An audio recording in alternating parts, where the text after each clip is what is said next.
সকালে গেলাম sky bridge দেখার জন্য, বৃষ্টির কারণে ক্লোজ। কি করব, চলে আসলাম।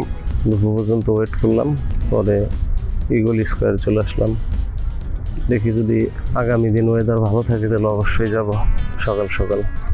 অবশ্য রাতে ঘুমানোর সময়টা আমাদের ঠিক ছিল না, এই কারণে সকালে উঠতে আমাদের অনেক লেট হয়ে গেছে। আমরা রুম থেকে বেরিয়েছি 11টার সময়, সেই জন্য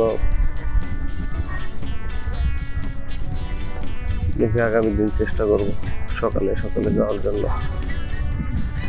তবে ইগল স্কোয়ার আসতে পারেন, অনেক সুন্দর, অনেক সুন্দর, পরিপাটি, পরিষ্কার। গেটে ঢুকতেই দুই পাশে দুইটা lake.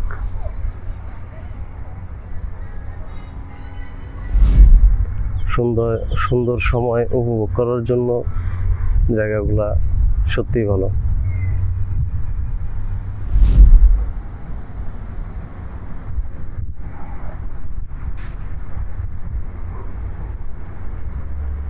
lake, garden, hill and sea, all everything is there.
China tourist আছে অনেক,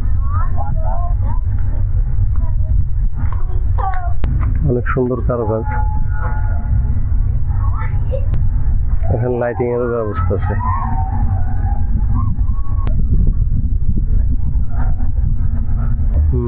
ইগলের থাবা,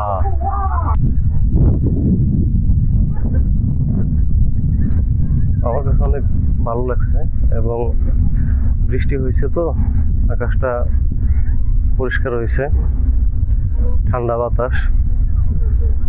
একদিকে ভালো হয়েছে বৃষ্টি, হ্যাঁ, কারণ মালয়েশিয়াতে এখন জুন মাস, আজকে জুন মাসের 17 তারিখ, প্রচুর গরম।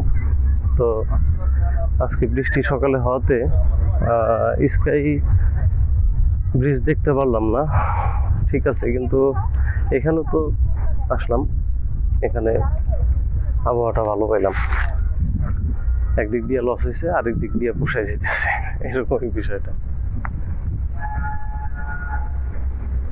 অনেক সুন্দর, অনেক অনেক সুন্দর জায়গা। অবশ্যই আসা উচিত লংকইতে। লংকই দ্বীপটা আসলেই চমৎকার।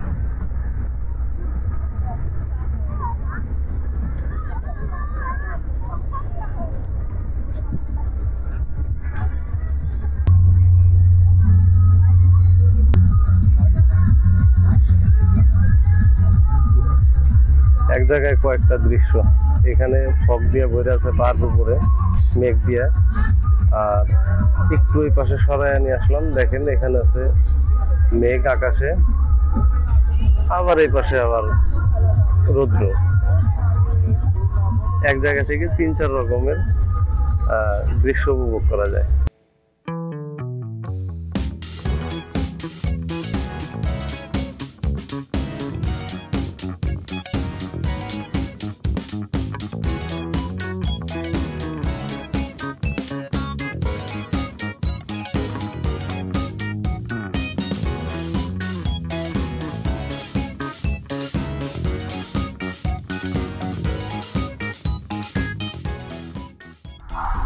ঈগল স্কোয়ার থেকে। রাতে একটু সময় দিলে মনে হয় চলে যাচ্ছি ঈগল স্কোয়ার থেকে।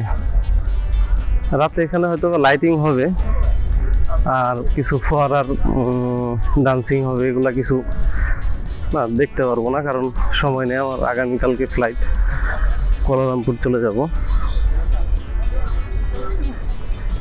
রাতে একটু চেনাং বিচে যাব।